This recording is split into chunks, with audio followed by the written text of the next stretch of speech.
Hey everyone, so I know I've been piling the videos on recently, but we've had a massive weekend over, Summer Games Fest, PlayStation, State of Play before that, and now to cap it off, we have Xbox's Showcase, which, to be honest, I thought that the PlayStation State of Play was going to be the big one, and it turned out being the smallest of the bunch, which is telling. This is a sign of the times, and you have to remember, I'm creative director at Banshee Interactive, but we're still a solo venture. I'm still based out of Udon Thani, Thailand, and I'm still coming from, a separate industry, which is the photographic industry. So I don't have as many connections, and I don't have as many, lines in the water, so to speak. So I'm getting a lot of my information the same place that you guys are. But this video, I don't really want to talk about these games from a creative director's standpoint, or from a research and development, or sort of like market analysis standpoint, because that would be I think that would be an interesting video, but it boils down to the fact that I think that it's bad for the market what's happening. I think it is terrible. There's never been a case where an influx or flooding of properties has done well. It will stabilize. We can see, unless things change, we can see the start of 2027. Things are going to stabilize. But I think for a consumer, I think for a fan, which is the point of view that I think I'm going to try and come from today as a fan, I think that if they stop making games February 2027, it would still take me years to catch up on what's going to come out and what's come out, because there's just so much that I want to play that I just can't. It's just not enough hours in the day, and also it touches back onto what I was just saying. Sometimes there's just so much overlap that you don't feel like playing something. Like, sometimes I've just finished Dead Space Remake, and I feel like I want more of it, so I'm going to jump into Chronos: The New Dawn. But then on the opposite side of things, I'm not that interested anymore in continuing the themes of Silent Hill F, so I was very interested prior to jump into Fatal Frame Remake. But now, as I'm seeing the calendar fill out and seeing titles that perhaps I would like to play a little bit more of, Fatal Frame is dropping back into my backlog, and you know how that ends up. That ends up with me playing it in about 2 to 3 years. But also I have to think, Fatal Frame is going to be a very decent comp in terms of R&D, so I do need to elevate it because of that. But if it was just me playing for myself, it wouldn't be. But let's just strip all that away. For this video, I'm David Roberts, avid video game enthusiast who's been playing video games since I was knee-high. Obviously Tetris, Super Mario, Bomberman, those sort of things first. But really, I got into video games with Street Fighter 2, Street Fighter 2 Turbo, with the World Warriors, Pokemon Red, Blue, Yellow, and then really into it by the time Gold had come out, and Silver. Final Fantasy VII was my major game. That was the one where, I'd played A Link to the Past before that. I'd played, basically the whole Super Nintendo roster, and then I don't know whether it was because of age or because of just how things were, but I just didn't really connect to Final Fantasy VI, which is Final Fantasy 3 I think in America, and games like that. Even at the time, I loved Mega Man X, wasn't it? Mega Man X. Absolutely loved Mega Man X. I didn't put the games that are going for a lot of money now, so Super Castlevania, Super Metroid, I didn't put them on a pedestal back then. Final Fantasy VII was the first one I placed on a pedestal, and after that, Gran Turismo, Tomb Raider, Metal Gear Solid, Legacy of Kain, Soul Reaver, Dino Crisis, Fear Effect. Like, I can remember, like, my dad, he couldn't play games to save his life. My mum could sort of play, we'd play Mario Kart together with my mum, and we'd also play a lot of Street Fighter together. Very good childhood memories there, because most of my life I've been bouncing between Thailand and the UK, and it's kind of a lonely experience as a child. But my dad could not help me whatsoever, and I'd get stuck on Fear Effect, I'd get stuck on Dino Crisis, and I'd have to wait for my uncle, who would visit every sort of 3 months, to come and give me a hand with them. But, I think this is important, actually, in terms of Banshee Interactive, because games aren't being made by gamers anymore. And it's apparent for the world to see. Video games are not being made by gamers anymore, and the absolute phenomenon that is cozy and slop it goes to show, and it's invaded the highest echelons of the industry. It's invaded God of War. It's like. But anyway, that's going on a rant. That's going on a bit of a tirade that doesn't need to be in this video, because despite that, the industry is absolutely thriving. I cannot believe it's like seeing a bear come out of hibernation. That's how cool it is. So let us jump into it. Let's get my. I tell you what. Let's see what's up first. Let's have a look at my Steam. So we've had a look at my Steam wish list. Prior to this, in another video. Why is it not showing me anything? So that's a bit weird. Let me just see if I can fix this. Okay, so I'm here on IGN. Let's do this one for now, and then if Steam sorts its life out, then great. If it doesn't, then fuck Steam. I feel like Steam's going down a slope that it's not going to be able to claw itself out of very, very shortly. But that's a different story, and that's actually 100% tied to exactly what I just said, which is about market flooding. There's no curation. There's no.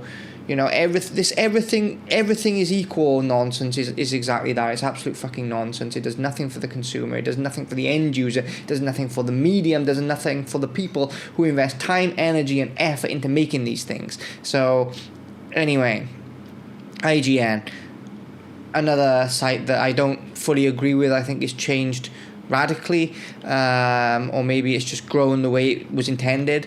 That's probably a more nefarious and likely more accurate read on things, but they've got a nice summary. You've got it all here. So let's have a little look at this. I'm going to go into this now.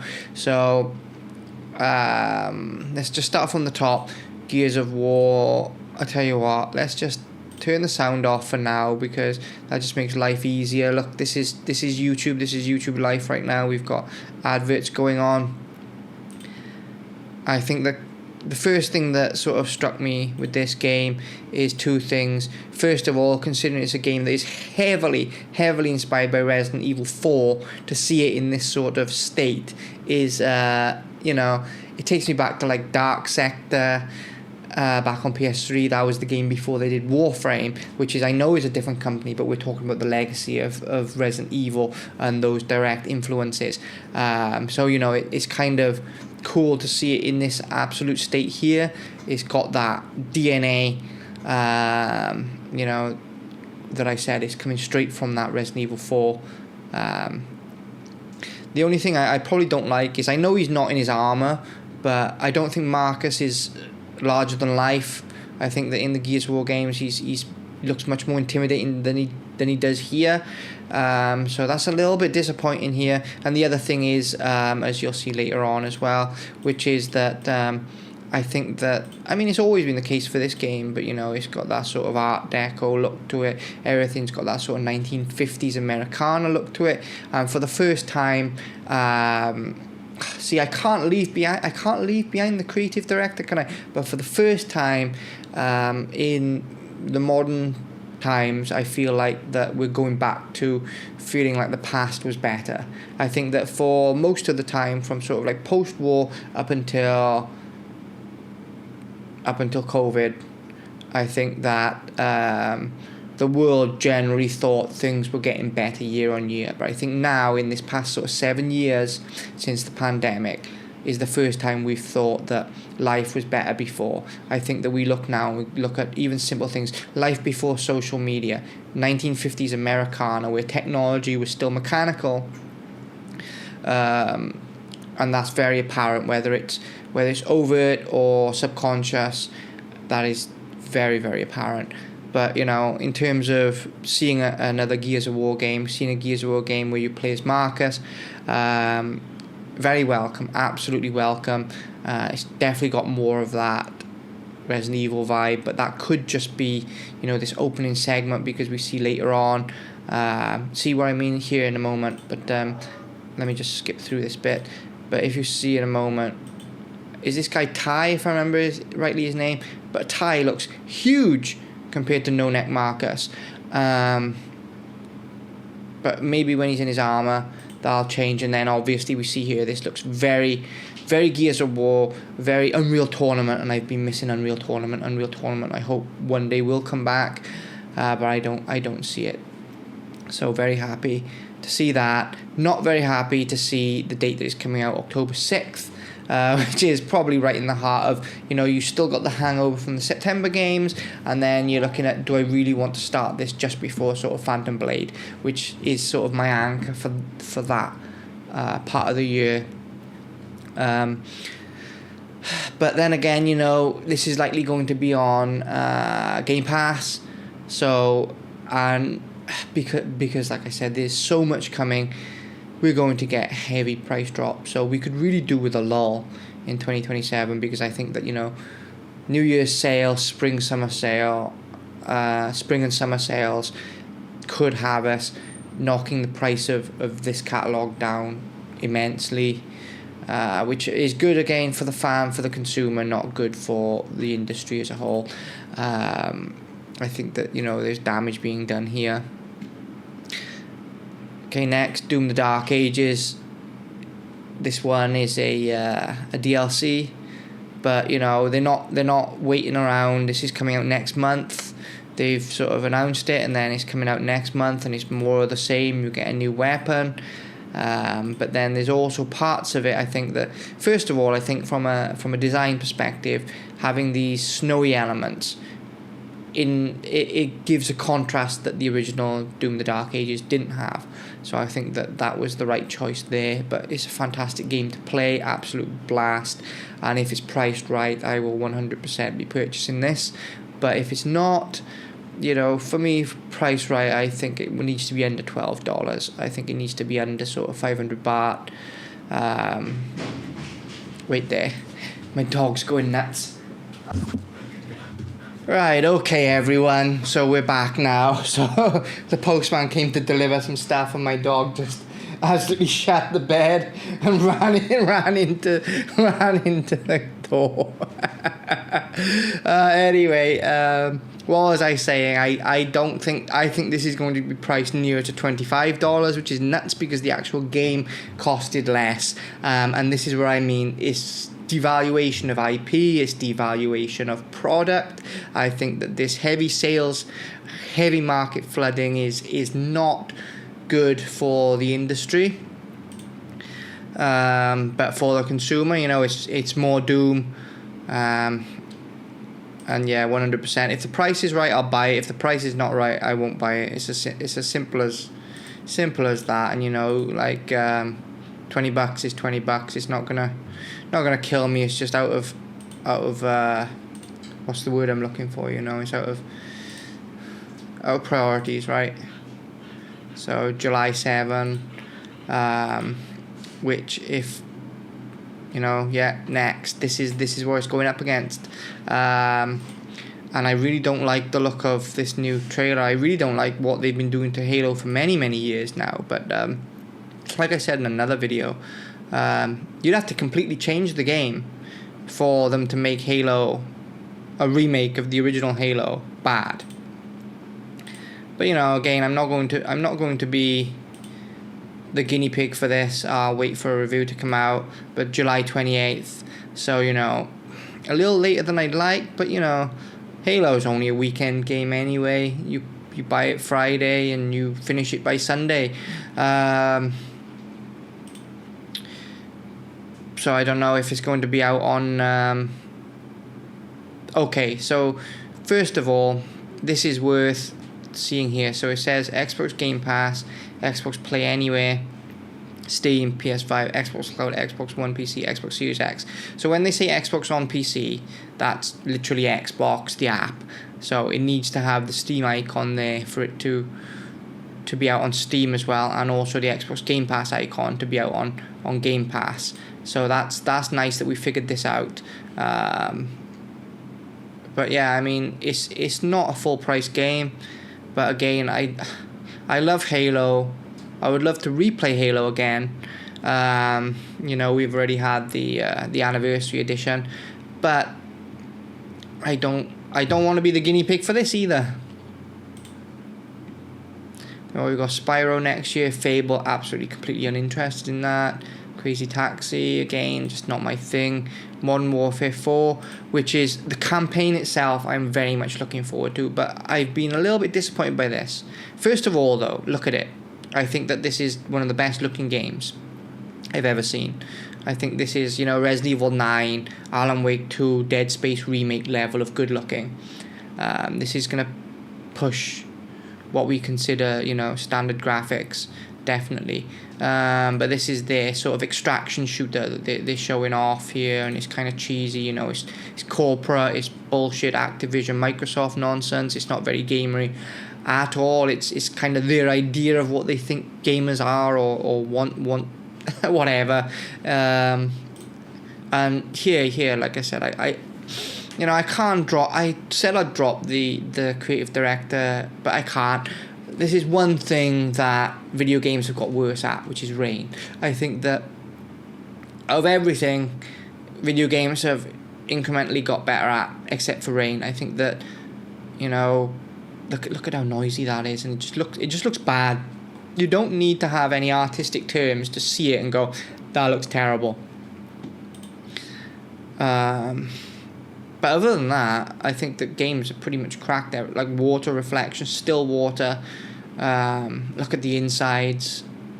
It's just absolutely beautiful game. But again, Call of Duty jumping on the bandwagon. They did this with Warzone. When Warzone came out, they were jumping on the bandwagon of the Battle Royale, and now they're jumping on the extraction shooter bandwagon. So this is not new for modern Call of Duty. A little bit disappointing. I really wanted to see more of the campaign, but I guess they've got their campaign trailer out already. Again, like I said in my other video, cannot wait for it. Speculative fiction is back with at least one title. Metro 2033. I called it when I first watched the video. The new Fuhur is Hunter, and the character in the original trailer is Hunter's journey 100% to becoming Fuhur. So what more is there to say about this game other than, first of all, this is not a knock against them, but I think this game was meant to come out long before this year. It looks like sort of like a last year game, but obviously they've been caught up with a lot of things with the war in Ukraine has affected them massively, and I think that that's going to show in this game in a very good way. I think that where it might not push the boundaries of visuals the way that we know Metro usually does, I think that it's going to push narrative. I think there's going to be a soul to this game, and this is also, between Modern Warfare and this, must buys, and I think this is February 2027. So that's February is going to be a harsh month again, because we've got Tomb Raider, we've got Resident Evil isn't announced for February, but that's traditionally when Resident Evil releases, and we've also got Metro, and Stranger Than Heaven was announced to be coming out sort of mid-January, and that's not a game you finish overnight. So you've got the tail end of Stranger Than Heaven, And it wouldn't surprise me as well if something like Stranger Than Heaven gets delayed by a month or two. So I mean that could do well for Stranger Than Heaven if it gets pushed into March. But more Tomb Raider looks fantastic. I think that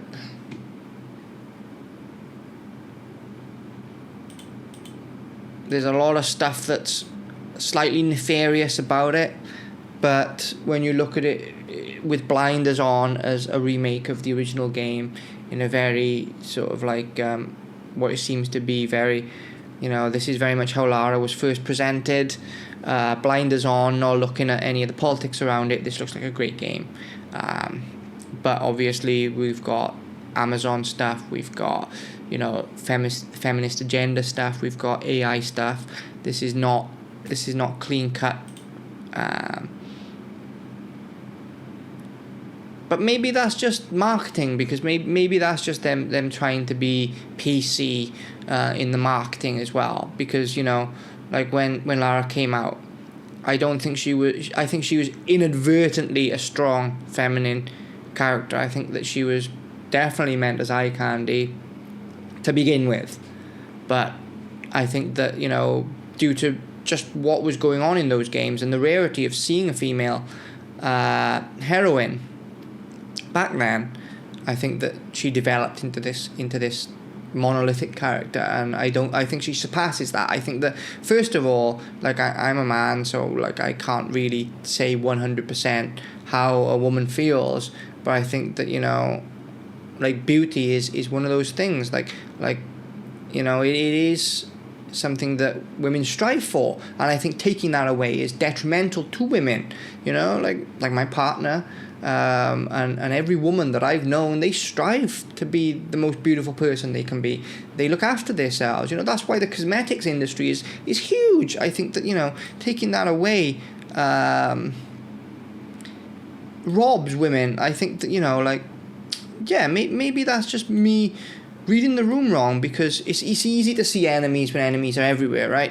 And that's a metaphor. That's not me calling feminism enemies. I'm saying that their voice is very, very, very loud right now, and I think the pendulum has swung far, far over the way it should have. But yeah, I mean, if she's anything like the Lara that I grew up with, and I love Lara Croft, like I love Tomb Raider, she is the reason why I do the job that I do. 100%, no doubt about it. The reason that I became a documentary photographer, the reason that I go exploring old ruins, the reason that I have such an interesting culture and history comes from Lara Croft, and I'm a man. Okay? So this is where, like, I'm all about the equality argument. I don't look at Lara as a woman. I look at Lara as a person, and she has influenced me as a person. And this is where I think that people need to go if they want true equality. If they want true equality, it needs to stop becoming about feminism, and it needs to stop becoming about masculinity. It needs to become about people and what they bring to the table. I think that is the only way you get past this. I think that's the only way that we all get past this. And I think that, being in Pride Month is antithesis to this. They should, like, what makes me any less proud of being a heterosexual male? I'm very proud of the person I am, and I despise it when people tell me I shouldn't be. I'm ex-army. I've done everything that a man should do, and I'm proud of that fact. Yet in society, I am punished for that identity. And then you say, oh, well, now you know how LGBTQ feels. Well, yes, but you don't. That's the point, right? You can't say that we've been marginalized, so now we're going to try and marginalize. It's just wrong. It's just absolutely fucking wrong in every sense of the word. And I think that they need to get off their fucking high horse, come down to earth, and have a chat, because we're not monsters. You're breeding monsters. People like Tate exist because there's no space for a man to be a man, for a guy to be a guy. And this is what Banshee Interactive is. I'm not trying to shy away from that, My whole what am I going to do? Just ditch my whole experiences in life to what things I'm making? Like, it's beyond. And like I said, She's a fictitious character, absolute 100% fictitious character. She's female, and she has inspired my entire career, my entire life.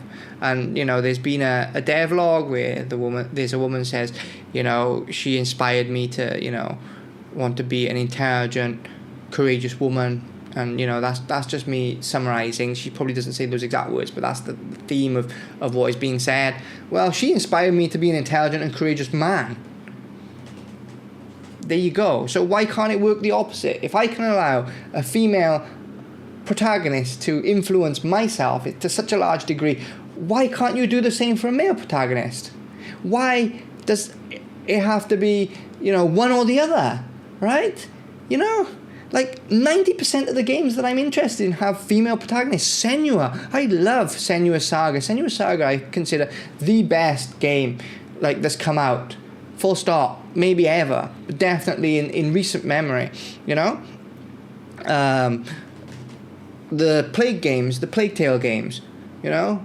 We've got Amicia, and I'm not a teenage girl, but I feel for her. I feel for the struggles that she goes through, you know. I feel like you don't have to be a woman to understand how she feels. You don't have to be a woman to empathize with, like, what she's going through. And this is what's ludicrous to me. Like, why do you need a woman? Why do you need an LGBTQ? Why do you need whatever it is that you need on screen? A fucking cube, a fucking, you know, it's not even a fucking human, a fucking cube on screen to sort of be able to put yourself into that shoes.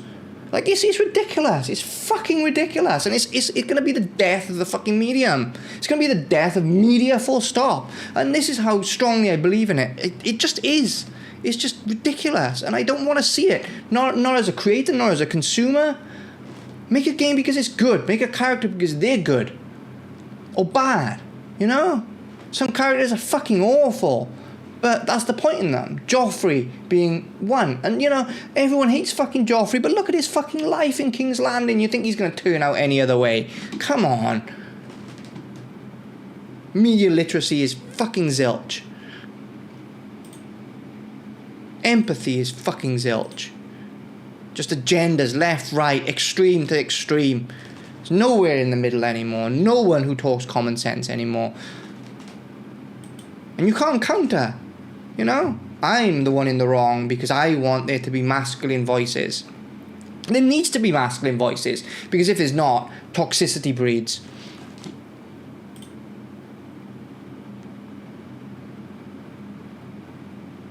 And I think that's actually going to be one of the main themes of Metro, thinking about it. Stellar Blade, again. You know, people bouncing between this and that and this and that. Like, female protagonist, really cool. Like, if I was a girl, I'd want to be this, you know. And everyone's like, oh, it's unrealistic. No, you're just fucking lazy. You're just some fat, ugly fucking cunt.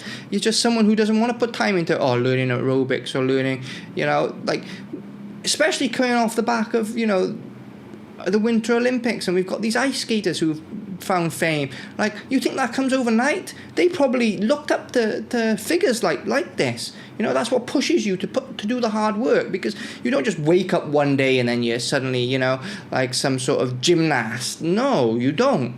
That comes over a lifetime, usually from a very small child, you know. And does she look younger? Yeah, she definitely does look younger. And if I have to take a guess, I think that there's definitely going to be some sort of in-game lore reason for her looking younger than Eve. And the same reason why her name is Evie. You know, it's I think you need to have intelligence. You need to understand languages, how languages work, how different cultures work as well, because this is definitely a cuter version, you know? This is, you know, Eve, direct, singular. Evie it's a derivative. It's a familial derivative, right? So anyway, it looks fantastic, and like they always say, there's only one way to come back from an album like Rain in Blood, and that is to come out with South of Heaven. You can't make something better than what's good already. You need to take a left turn and do something different. And I think that's exactly what Shift Up has done. I think that they've taken the core of why people love Stellar Blade and then put it in a different setting. Look at how it plays. It looks to play very, very differently. They've tightened it. Whereas Stellar Blade was quite large and open, this seems quite narrow and compressed. And there's definitely a lot of lineage here. I see a lot of Alita in this. I see a lot of Ghost in the Shell in this. I think there's a lot of lineage here. I don't think this is... I think Shift Up... I think people don't understand how deep the roots in Shift Up go. And I don't... None of it is accidental. They're coming... You don't just spew stuff like this out and not know what you're on about. Is it a bit much? Would I have gone this far? No, I wouldn't have. I do think it is maybe a little bit much. I think that they have taken it to the nth degree, but they're also entirely within their right to. Like, how is this any different to Lady or Trish in Devil May Cry 20 years ago? How is this any different to Kate Beckinsale in Underworld, or what's her name in Resident Evil?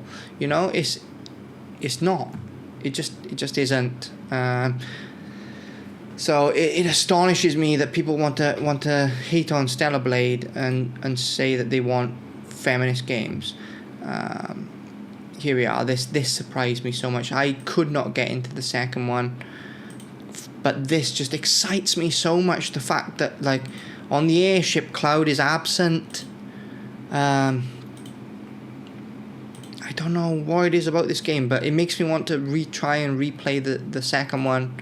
The first one I thoroughly enjoyed, like Final Fantasy Remake, even though questionable about how it ended, the actual playthrough of it and Integrate I found very, very good. I feel like they expanded plenty of what needed to be expanded on, but the second game I just couldn't get into. It felt a little bit too fan servicey, One Piecey, if that makes sense. But this, for some reason, seems to just it seems to do it for me. I don't know why. But very excited, and the biggest news right at the end is so spring 2027. Does it not say on here? There it is. Not only is it coming out spring 2027, but it's launching simultaneously on all platforms: PS5, Xbox Series X, Xbox One PC, Steam, Epic. Victory. This is what we've been pushing towards for 30 years of video gaming. Unified releases, unified platforms. And I think that despite what PlayStation are saying and despite what Xbox are saying, I think that is exactly where we're going to end up with the next generation. I think we are going to be on a unified platform where everything is going to relatively be similar across the board, and we're going to get stuff like this where we've got a massive game across everything all at once, and that is something that is exciting for the end consumer. As a fan, that is something that is exactly where we want things to be, because it's in my mind and because I'm still riled up. This is still one of the best games when it comes to, you've got Yuffie, you've got Ares, you've got Tifa, even Jessie at the start, and none of these characters are just thrown there to be love interests for Cloud. All of them are complex, deep characters with their own motivations and their own reasons, Where